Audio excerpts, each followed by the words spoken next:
धनंजय मुंडेंचं मंत्रिपद गेल्यानंतर आता पुन्हा त्यांची अडचण वाढण्याची शक्यता आहे। कृषी घोटाळ्याचा आरोप करत धसांनी ईडीकडे तक्रार करण्याचा निर्णय घेतला, मात्र त्यावरून महायुतीतच झुंपलीये। पाहूया। 300 कोटी रुपयापर्यंत भ्रष्टाचार जातो हा। माननीय धनंजय मुंडे साहेब, हे पूर्ण डोकं वापरून मी हे केलं।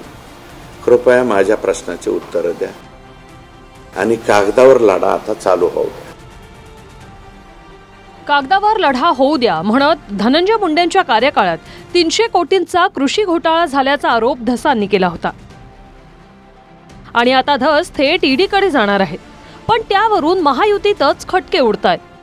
त्यांच्याकडे काही सफिशियंट काही कागदपत्र असतील, महायुती असली तरी चुकीच्या गोष्टींना एकमेकांनी पाठीशी घालणं अपेक्षित नाहीये। देवस्थानची जमीन बळकावण्याचा आरोप देखील हा स्वतः आमदार सुरेश धस यांच्यावर आहे।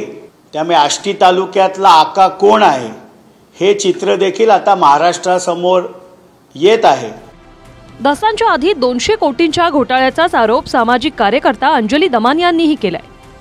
कॅबिनेटच्या बैठकीत कृषी विभागाशी संबंधित जे निर्णयच झाले नाही त्यास मंत्रिमंडळाची मंजुरी मिळाल्याचं सांगून 200 कोटींचा जीआर निघाल्याचे आरोप दमान यांनी केले होते। आता ईडीकडे सुरेश धस जे तक्रार करणार आहेत ती मुख्य तक्रार 200 कोटींसंदर्भातच आहे। गेल्या सरकारमध्ये कृषी मंत्री असताना धनंजय मुंडे आणि वाल्मिक कराडनं कृषी विभागाचे 200 कोटी उचलल्याचं धसांचं म्हणणं आहे। तसं पत्र लिहून ते ईडीकडे तक्रार करणार आहेत। धसांनी अजित पवारांच्या राष्ट्रवादीच्या धनंजय मुंडेंकडे ईडी लावण्याचा इशारा देताच महायुतीत खटके उडाले। महायुती असली तरी चुकीला माफी नाही असं दरेकर म्हणाले। तर आनंद परांजपेंनीही आष्टीचा आका कोण म्हणत धसांवर मंदिराच्या जमिनी हडपण्याचा आरोप आहे, त्याची चौकशी करा अशी मागणी परांजपेंनी केली। आणि सुरेश धस एक अभ्यासू अशा प्रकारचे आमदार आहेत आणि त्यांचा आतापर्यंतचा अनुभव आहे, कुठली गोष्ट ते वाऱ्यावरने हवेत करत नाहीत। त्यांच्याकडे काही सफिशियंट पुरावे काही कागदपत्र असतील म्हणून ते अशा प्रकारची गोष्ट करत असावेत, परंतु महायुती असली तरी चुकीच्या गोष्टींना एकमेकांनी पाठीशी घालणं अपेक्षित नाहीये। देवेंद्र फडणवीस महायुतीच काय आपल्या पक्षातील लोकांना सुद्धा त्या ठिकाणी माफ करत नाहीत। देवस्थानची जमीन बळकावण्याचा आरोप देखील हा स्वतः आमदार सुरेश धस यांच्यावर आहे। त्यामुळे आष्टी तालुक्यातला आका कोण आहे हे चित्र देखील आता महाराष्ट्रासमोर येत आहे।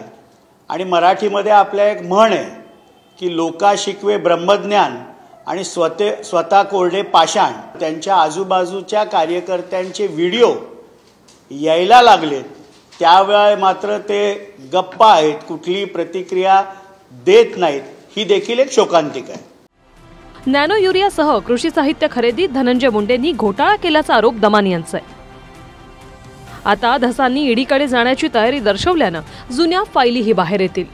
नाही, आता कृषी घोटाळा जो आहे तो खरंच प्रचंड मोठा आहे, तर त्याच्यावर ईडीची चौकशी झाली तर याचा पैशाचा स्रोत जो आहे तो सगळ्याच्या सगळा बाहेर होईल। हे ईडी नक्कीच अगदी काही मिनिटात शोधू शकेल।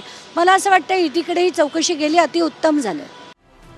सरपंच संतोष देशमुखांच्या हत्या प्रकरणातील मास्टरमाइंड वाल्मिक कराड सोबत जवळीक असल्यानं मुंडेंचा मुख्यमंत्र्यांनी राजीनामा घेतला। आता गेल्या सरकारमधील कृषी खात्यावरूनही धनंजय मुंडेंच्या अडचणी वाढू शकतात।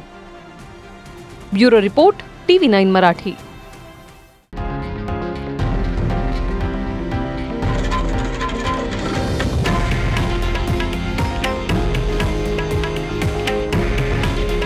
हे आहे देशातील नंबर 1 न्यूज नेटवर्क आणि आपण पाहत आहात TV9 मराठी।